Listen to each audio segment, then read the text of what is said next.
Welcome to Reddit on Reddit by Half Pressed. This story gave me goosebumps. It might give you goosebumps too. And so I watch you from afar.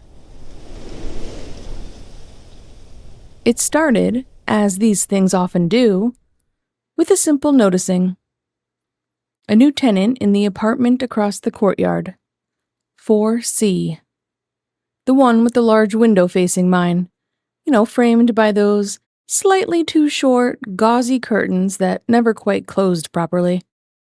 You moved in on a Tuesday, hauling boxes that seemed too heavy for your frame. I remember how you looked on that Tuesday. Delicate bones beneath the effort. Dark hair escaping the style you had been aiming for that hasteful morning.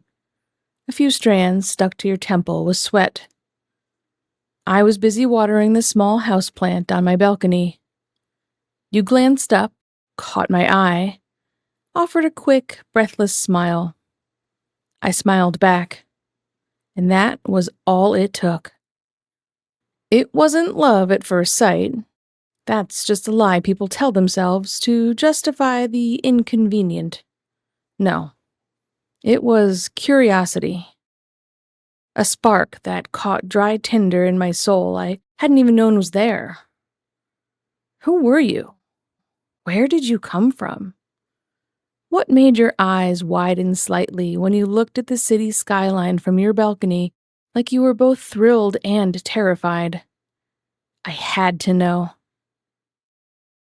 At first, it was casual. Glances while washing dishes. Noting your schedule. You left for work early, always rushing, coffee mugs steaming in your hand. You came home late, shoulders slumped, and sometimes carrying grocery bags that looked like they might split. You rarely drew your curtains fully at night. A slice of your life was perpetually on display. The warm glow of your lamp as you read on the faded blue couch. The flicker of your television as it painted shifting colors on the wall. The silhouette of you moving through the rooms, brushing your hair, putting things away, standing still for moments at the window, looking out at the world beyond your little kingdom. Looking out, but never, I noted with a strange mixture of disappointment and satisfaction, never really seeing. I learned your routines. Mondays and Thursdays, yoga at 7 p.m. You'd unroll a purple mat in the living room space visible from my vantage point. Sunday was laundry day. You hung things carefully on the small drying rack on your balcony. Practical cotton underwear, soft-looking t-shirts, one particular oversized gray sweater you seemed fond of.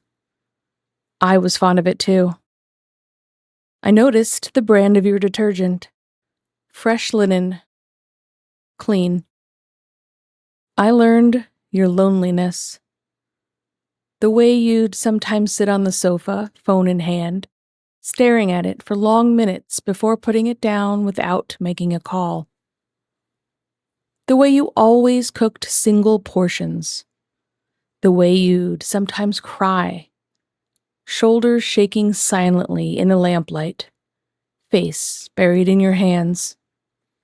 I wanted to not comfort you exactly. To acknowledge it, I think. To let you know someone saw the weight you carried.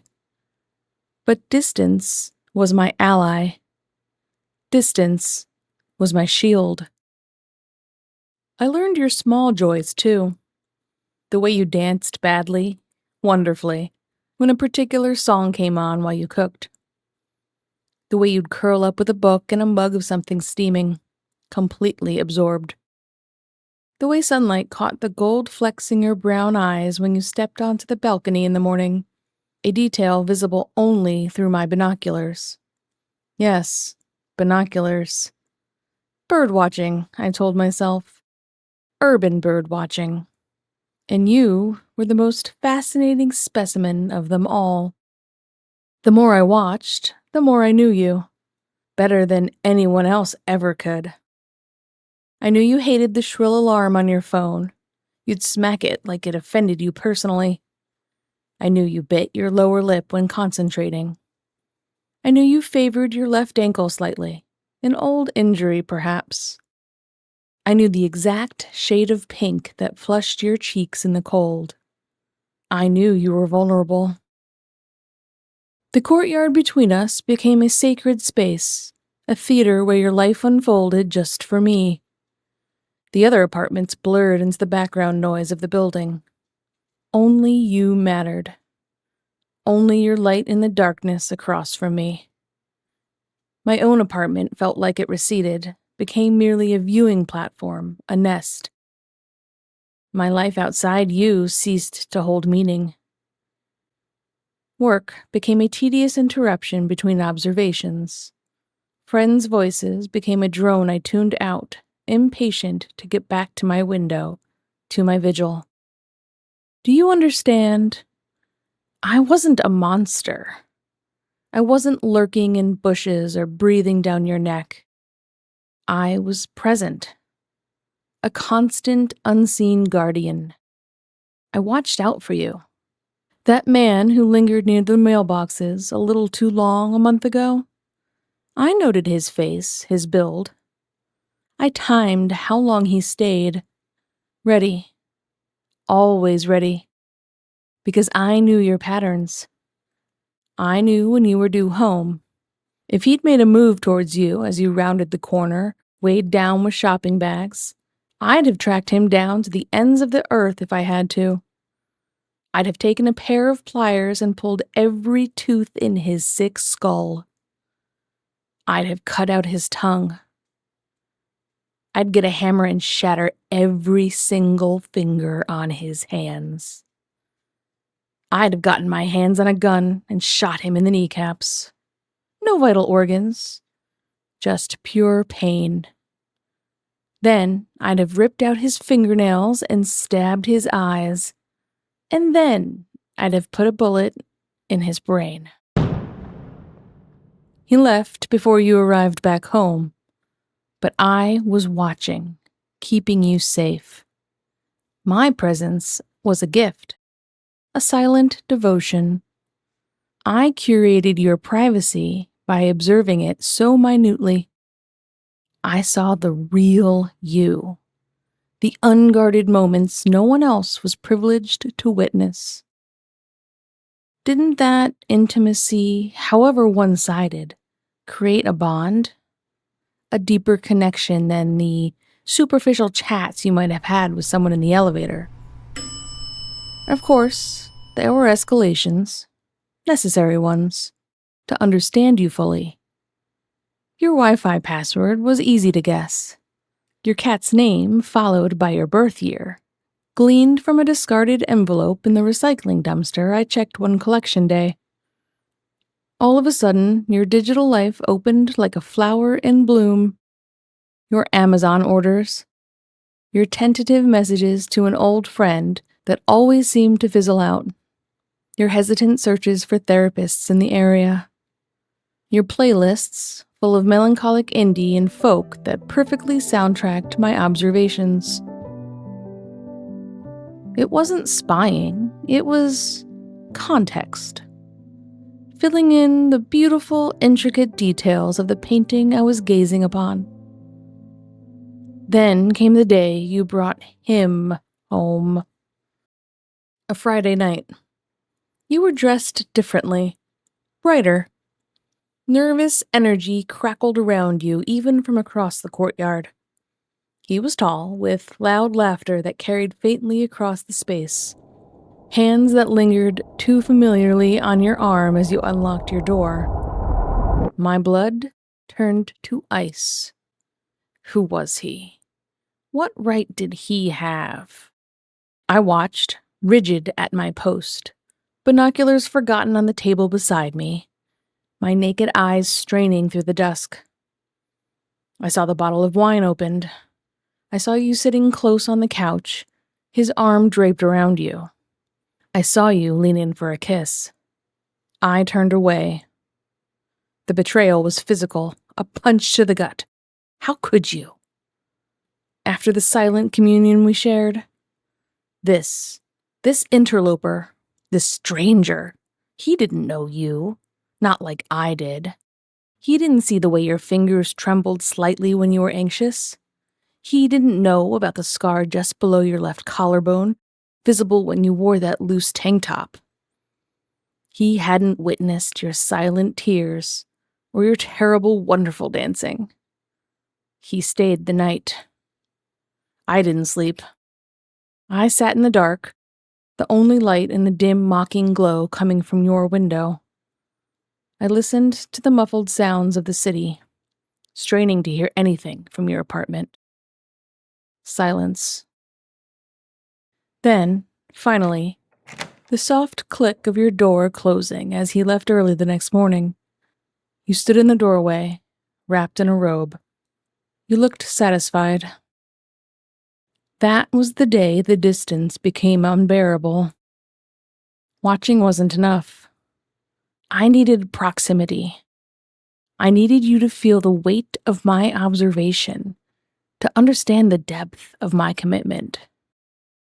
It was surprisingly straightforward. Your building's main door lock was faulty. A simple credit card slipped in just right, and I was in. The stairwell smelled of dust and mold. Your door, 4C, felt warm under my fingertips. I didn't go in. Not then. That would be crude. A violation. Instead, I pressed my ear against the wood.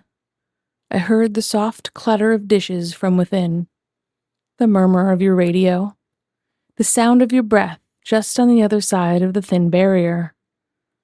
You never said anything, but that was fine. I would take your silence over anyone else's voice. Later, I found something better. A loose floorboard in the poorly lit hallway alcove, near the fire escape. A perfect hiding spot. I could be closer. I could listen. I could wait. I started leaving things. Small things. Innocuous. A single perfect white pebble outside your door. A sprig of lavender tucked into the frame of your mailbox out in the courtyard. A postcard of a place I thought you'd like. A quiet seaside town. It was left blank. No message needed.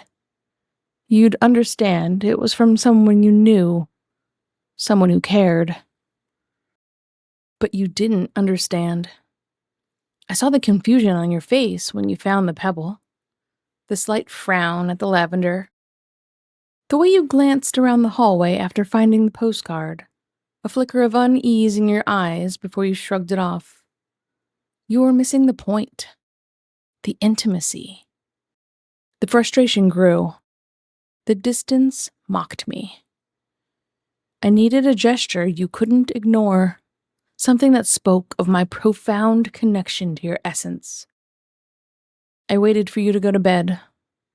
I knew you'd be asleep fast. I chose your yoga night.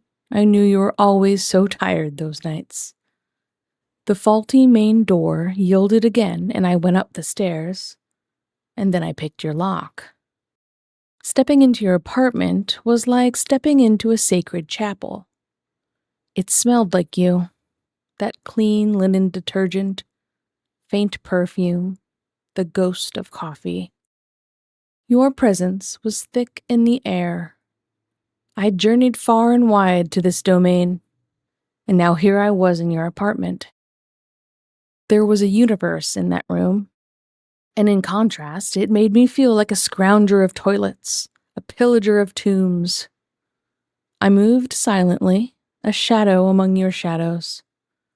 I saw the book you were reading on the arm of the couch, the half-empty mug on the coffee table, the gray sweater draped over a chair. My heart hammered. A frantic percussion against my ribs, not with fear, but with reverence and possession. I didn't touch much, just one thing. From the small carved box on your dresser where I knew you kept your jewelry, a single strand of your dark hair caught in a tangle. I slipped it into the tiny glass vial I'd brought in my back pocket, just in case. A relic. A tangible piece of you. As I retreated, I saw it. Your hairbrush on the bathroom counter, filled with strands of dark hair. I knew what I was supposed to do. My offering. My proof. I carefully removed all the hair from the brush, leaving it starkly clean. In its place, I left the glass vial containing the single strand, centered perfectly on the cool porcelain. See, I thought, melting back into the hallway, the faulty door clicking shut softly behind me. See how close I can get? See how well I know your space, your solitude? I returned to my window across the courtyard. Minutes later, you woke up. I saw the lights come on and saw you groggily drift to the bathroom. Saw you stop dead in the doorway. Saw you pick up the vial. Saw the color drain from your face as you stared at it. Saw you spin around, looking wildly around your apartment, then rushing to your window and peering out into the darkness, your eyes wide with dawning, terrified comprehension. You looked right towards my building, right towards my dark window. You couldn't see me, of course. I'm very good at being unseen. But you felt it now, didn't you? The weight, the constant, patient presence, the utter lack of distance that truly mattered. A slow, overjoyed smile touched my lips. There it was. That connection, finally acknowledged. The fear was regrettable, but necessary. It was the first real emotion you'd ever truly directed towards me. Raw, unfiltered, beautiful in its own patchwork way. You clutched the vial like a talisman against the evil eye, backing away from your window, and quickly drawing those inadequate curtains tight. But it was too late. The veil was torn. You'll call the police, probably. They'll come. They'll ask questions. They might even patrol for a night or two. But they won't find anything. I'm careful. I'm the man who blends in. The quiet neighbor. They'll tell you to get better locks, maybe an alarm. They'll say it was probably just kids, just a prank. And then they'll leave. And you'll sit in your apartment, heart pounding, jumping at every creak, constantly checking the locks, peering fearfully out through gaps in the curtains. You'll feel it. That prickle on the back of your neck. The certainty that somewhere in the darkness, unseen, unblinking eyes are fixed upon you. You'll know, deep in your bones, that you are not alone, and that you never really were, because I am here, observing, understanding, existing, closer than you can possibly imagine. And so, I watch you from afar.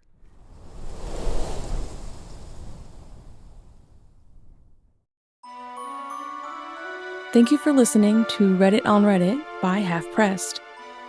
If you enjoyed this story, I hope you'll give this video a like, leave a comment down below, or hit subscribe.